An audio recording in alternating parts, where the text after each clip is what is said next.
BRS నుంచి party మారారంటూ కూడా ఎమ్మెల్యేలు దానం నాగేందర్, కడియం శ్రీహర్లకు ప్రస్తుతం బీఆర్ఎస్ నుంచి ఆరోపణలు వస్తున్న నేపథ్యంలో కూడా దీనికి సంబంధించిన అనర్హత పిటిషన్ని డిస్మిస్ చేశారు స్పీకర్. దీంతో ఊరట దక్కింది ఇరువురికి కూడా. సో మొత్తం మీద 10 మందికి కూడా, గతంలో 8 మందికి ఇప్పుడు ప్రస్తుతం ఇద్దరితో కలిపి క్లీన్ చిట్ వచ్చినట్లయింది. 2 అనర్హత పిటిషన్లను స్పీకర్ గడ్డం ప్రసాద్ కుమార్ కొట్టివేశారు.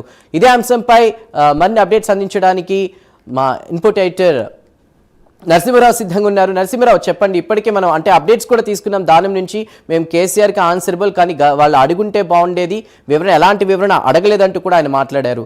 సో ఇప్పుడు అనర్హత పిటిషన్ డిస్మిస్ అవడంతో కూడా బీఆర్ఎస్ స్టాండ్ ఏ విధంగా ఉండే అవకాశం ఉంది, మీరేమంటారు?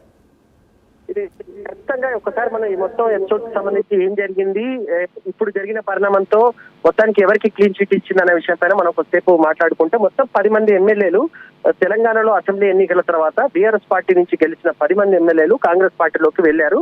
దాంట్లో దానం నాగేందర్, కడియం శ్రీహరి కూడా ఉన్నారు. వాళ్ళతో పాటు 8 మంది. అంటే ఇవాళ ఇద్దరు పిటిషన్లు కొట్టువేయడంతో మొత్తం ఈ ఫిరాయింపు చేసిన మొత్తం 10 మంది ఎమ్మెల్యేలకు క్లీన్ చిట్ ఇచ్చినట్టుగా అయిపోయింది. సో ఫిరాయింపుకు సంబంధించిన దాఖలైన పిటిషన్ పూర్తిగా కొట్టువేశారు. Next course of action BRS ఏం చేస్తుందంటే, బీఆర్ఎస్ మళ్ళీ లీగల్ గా ఫైట్ చేసే ఆలోచనలో ఉన్నట్టుగా తెలుస్తుంది. ఎందుకంటే రేపు సుప్రీంకోర్టులో ఈ కేసుకు సంబంధించి విచారణ రాబోతున్న నేపథ్యంలోనే ఈ రోజు స్పీకర్ ఈ నిర్ణయం తీసుకున్నారు. బీఆర్ఎస్ వర్గాలు మాత్రం ఖచ్చితంగా ఈ అంశానికి సంబంధించినంత వరకు మేము సుప్రీంకోర్టులో మళ్ళీ అప్పీల్ చేసే ప్రయత్నం చేస్తాం. ఎందుకంటే ఒక దానం నాగేందర్ ని ఎగ్జాంపుల్ గా చూపించే ప్రయత్నంలో బీఆర్ఎస్ ఉన్నట్టుగా కనిపిస్తుంది. మిగతా ఎమ్మెల్యేలు మేము పార్టీ మారలేదు, మేము కండవా మార్చుకోలేదు, కేవలం సీఎం ని అభివృద్ధి సంక్షేమ కార్యక్రమాల కోసం కలిసాం తప్ప మేము పార్టీ మారినట్టుగా ఎక్కడా లేదనే విషయాన్ని చెప్పినప్పటికీ, కడియం మన దానం నాగేందర్ ఇష్యూకి వచ్చినంత మాత్రం ఖచ్చితంగా ఆయన కాంగ్రెస్ పార్టీకి సంబంధించిన బీఫామ్ నుంచి ఎంపీగా పోటీ చేశారు సికింద్రాబాద్ కి సంబంధించినంత వరకు. సో ఆయన పూర్తిగా కాంగ్రెస్ పార్టీలో చేరినట్టు, ఆయన బీఫామ్ పైన పోటీ చేశారంటే ఆయన పార్టీని మారినట్టే కదా అనే అంశాన్ని బీఆర్ఎస్ టెక్నికల్ గా ప్రస్తావించే అవకాశం ఉంది. స్పీకర్ మాత్రం దీంట్లో ఎక్కడ కూడా మాకు ఆధారాలు లేవు, టెక్నికల్ గా చూపించాల్సిన ఆధారాలు. ఇక్కడ 2 అంశాలు మనం గుర్తుపెట్టుకోవాలి. ఒకటి, బీఆర్ఎస్ చేసే ఆరోపణల కన్నా స్పీకర్ ఖచ్చితంగా టెక్నికల్ అంశాలని, అదే విధంగా రూల్స్ ప్రకారమే వెళ్లాల్సి ఉంటుంది. స్పీకర్ కి చేస్తున్న ఆరోపణలు, పార్టీ ఫిరాయించినట్టుగా ఆరోపణలకు సంబంధించిన ఆధారాలు చూపించాలి. ఆధారాలు అంటే సీఎంతో ఉన్న మీటింగో లేకపోతే పార్టీ మీటింగ్ లకు సంబంధించిన వాటికి సంబంధించిన ఫోటోస్ వీడియోస్ ఉంటే సరిపోదన్నది ప్రస్తుతం చట్టంలో ఉన్న అంశాలుగా మనం చూడాల్సి ఉంటుంది.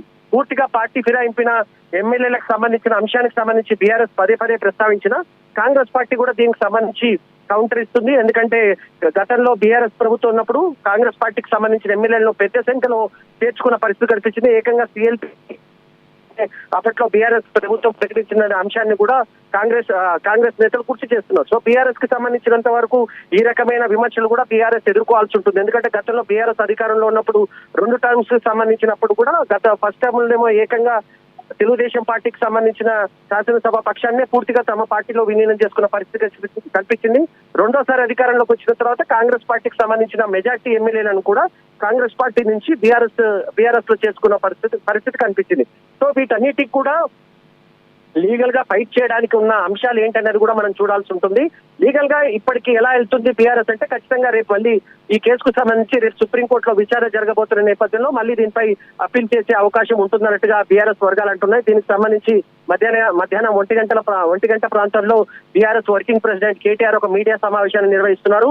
ఆయన దాంట్లో ఈ విషయాన్ని స్పష్టం చేసే అవకాశం ఉంటుంది.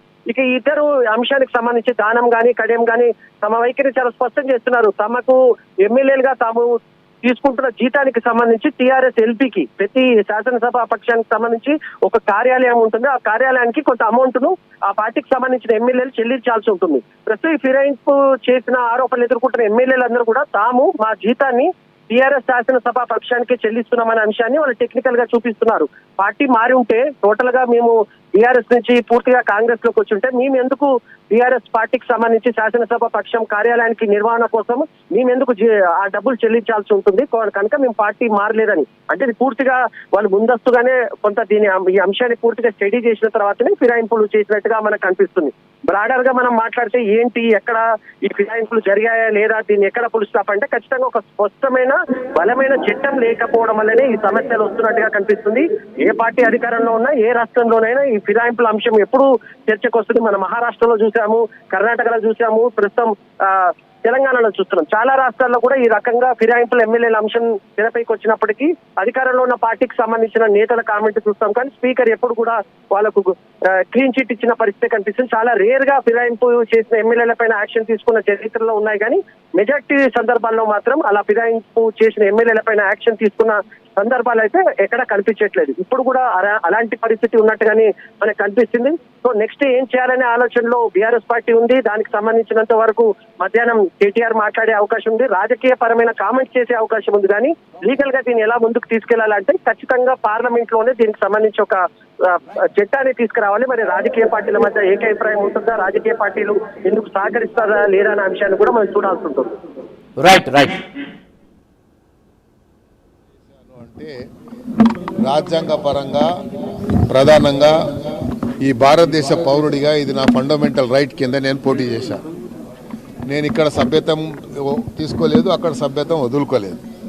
రెండో పాయింట్ ఏంటంటే నన్ను ఎక్స్ప్లెనేషన్ అడగాల్సింది అప్పుడున్నటువంటి బీఆర్ఎస్ అధ్యక్షుడు గౌరవనీయులు కేసీఆర్ గారు నన్ను ఎక్కడ అడగలేదు.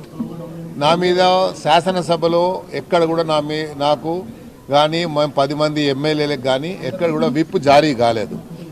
శాసనసభలో మేము ఎక్కడ కూడా పార్టీకి వ్యతిరేకంగా ఎక్కడ కూడా మేము మా యొక్క ప్రవర్తన లేకుండే. అవన్నీ కూడా మేము స్పీకర్ గారికి ఇచ్చడం జరిగింది. మా అఫిడేవిట్లో సుప్రీంకోర్టులో కానీ ఇక్కడ కానీ మేము ఇవ్వడం జరిగింది. ఇక్కడ రెండోది ఇంపార్టెంట్ పాయింట్ ఇష్యూ ఏంది అంటే ఈరోజు బీజేపీ పార్టీకి ఏమి సంబంధం? వాళ్ళు ఒక నాలేక శాసనసభ్యుడు పార్టీ పరంగా వేశాడా ఎవరి పరంగా వేశాడో మహేశ్వర్ రెడ్డి గారు చెప్పలేదు. అందుకే నేను పదే పదే చెప్పాను, బీఆర్ఎస్ పార్టీ బీజేపీ పార్టీ ఇద్దరు ఒకే దాంట్లో ఉన్న వాళ్ళ యొక్క ఇది కలయిక అపవిత్రమైనటువంటి కలయిక అని చెప్పి అన్ని సందర్భాల్లో నేను చెప్పాను. నేను పార్లమెంట్ పోటీ చేసేటప్పుడే చెప్పాను. పార్లమెంట్లో కూడా వాళ్ళు వ్యక్తిగతంగా సరెండర్ అయిపోయి ఈరోజు నేను ఓడిపోవడానికి కూడా కారణం వాళ్ళే. లేకుంటే నేను గెలిచి ఉంటే ఈరోజు ఈ పంచాయతీ లేదు, ఈ ఎలక్షనే లేదు. కాకపోతే బీఆర్ఎస్ బీజేపీ పార్టీ ఒకటే అని చెప్పడానికి నా మీద కేసు వేసినటువంటి దీనికే నిదర్శనం,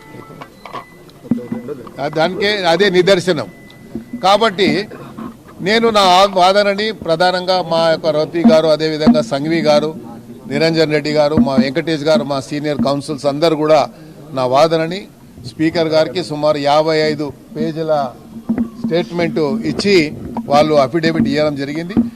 నేను అదే చెప్పాను స్పీకర్ గారికి కూడా, సార్ నేను మీ సమక్షంలో మీ జ్యూరిడిక్షన్లో తప్పు చేయలేదు అని చెప్పాను.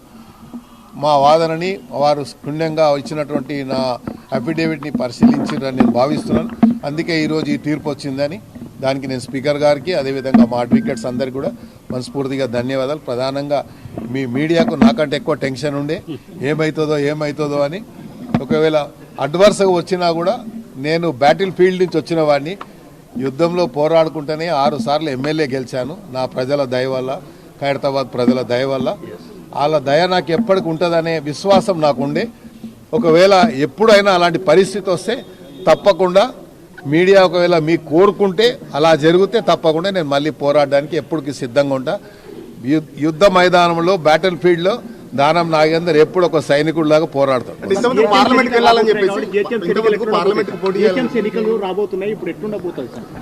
నేను చెప్పాను కదా, ఈ బీఆర్ఎస్ బీజేపీ 2 పార్టీలు ఒక అపవిత్రమైన కలయిక.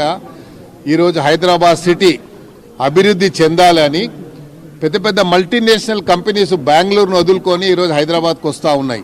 హైదరాబాద్ ఒక ఫాస్టెస్ట్ గ్రోయింగ్ సిటీగా ఈరోజు గ్రేటర్ హైదరాబాద్ పెరుగుతుంటే అందుకనే ముఖ్యమంత్రి గారు ఆలోచించిండ్రు అని నేను భావిస్తున్నాను. ఈరోజు హైదరాబాద్ని 3 జోన్ల కింద, ఈరోజు మల్కాజ్గిరి అనుకోండి, శేరిలింగంపల్లి అనుకోండి, లేకుంటే గ్రేటర్ హైదరాబాద్ అనుకోండి, 3 విభాగాలని ఎందుకో పవర్ డీసెంట్రలైజ్ చేసి అభివృద్ధి జరగాలని. ఈరోజు మీరు చూస్తున్నారు కేబీఆర్ పార్క్ నుంచి ఎలివేటెడ్ క్యారిడర్ కానీ, ఎయిర్పోర్ట్ వరకు మన మెట్రో రైల్ కానీ, స్పీడ్ రైల్ కానీ, బుల్లెట్ ట్రైన్స్ కానీ, అదేవిధంగా మూసీ రివర్ ఫ్రంట్ సంబంధించి ఈరోజు పెద్ద ఎత్తున రేపు ముఖ్యమంత్రి గారు పవర్ పాయింట్ ప్రజెంటేషన్ కూడా ఉంది. ఇవన్నీ జరుగుతూ ఉంటే హైదరాబాద్లో ఈ 2 పార్టీల మనుగడ దెబ్బతిన్నది అని చెప్పడానికి ఇదొక నిదర్శనం. ఎందుకంటే వీళ్ళు ఎంతసేపు వ్యక్తిగతమైనటువంటి స్వార్థ రాజకీయాలకు పరిమితమై పనిచేశారు తప్ప హైదరాబాద్ సిటీని అభివృద్ధి చేయాలి, హైదరాబాద్ని ముందుకు తీసుకుపోవాలని ఎంతసేపు ముఖ్యమంత్రి గారిని ఈయన ఒక ఏదంటే ఇప్పుడు ఏజ్ దానికి లిమిట్ కాదు. ఆయనకి ఎంత అవగాహన ఉంది అభివృద్ధి చేయాలనే విషయాన్ని ఆలోచించకుండా ఎంతసేపు ఈయన ముఖ్యమంత్రి అయ్యింది అన్న ఆలోచన, నేను కావాలి కదా, నా పదవి కదా, నా ఆస్తి కదా అన్న ఫీలింగ్లో పనిచేశారు వీళ్ళు. అది కరెక్ట్ కాదు. రాజకీయంగా ప్రజల ద్వారా ఎన్నుకోబడ్డవాడి నాయకుడు అవుతాడు. ప్రజల ద్వారా ప్రజలు ఆలోచించారు. రేవంత్ రెడ్డి గారికి ఒక అవకాశం ఇస్తే ఈ రాష్ట్రాన్ని ప్రగతి పథంలో తీసుకుపోతాడని ఆలోచించారు. కాబట్టి ముందు 6 నెలల సమస్యలు ఉంటాయి. ఏం లేదు, చేస్తలేడు అని డిమారలైజ్ చేయాలని ప్రయత్నం చేశారు. కానీ ముఖ్యమంత్రి గారు ఎక్కడ డిమారలైజ్ కాలేదు. ప్రతి విమర్శను కూడా దాన్ని పాజిటివ్గా తీసుకొని ఆ విమర్శలన్నిటికీ సరైనటువంటి జవాబు సరైనటువంటి సమయంలో ఇవ్వాలని ఆలోచించాడు. కాబట్టి ఈరోజు హైదరాబాదు సమగ్ర అభివృద్ధి జరుగుతుంది అని చెప్పడానికి ఈరోజు ఫ్యూచర్ సిటీ కానివ్వండి, మెట్రో రైలు విషయంలో కానివ్వండి, లేకపోతే ఈరోజు ఎలివేటెడ్ క్యారిడర్స్ కానివ్వండి, లేకపోతే మూసీ రివర్ ఫ్రంట్ కానివ్వండి, అన్ని విషయాల్లో కూడా అంటే ఒక యాక్షన్ ప్లాన్ తయారు చేసుకొని జిహెచ్ఎంసీలో 300 డివిజన్లలో తప్పకుండా ముఖ్యమంత్రి గారు ఆశించినట్టుగానే రిజల్ట్ వస్తాయి.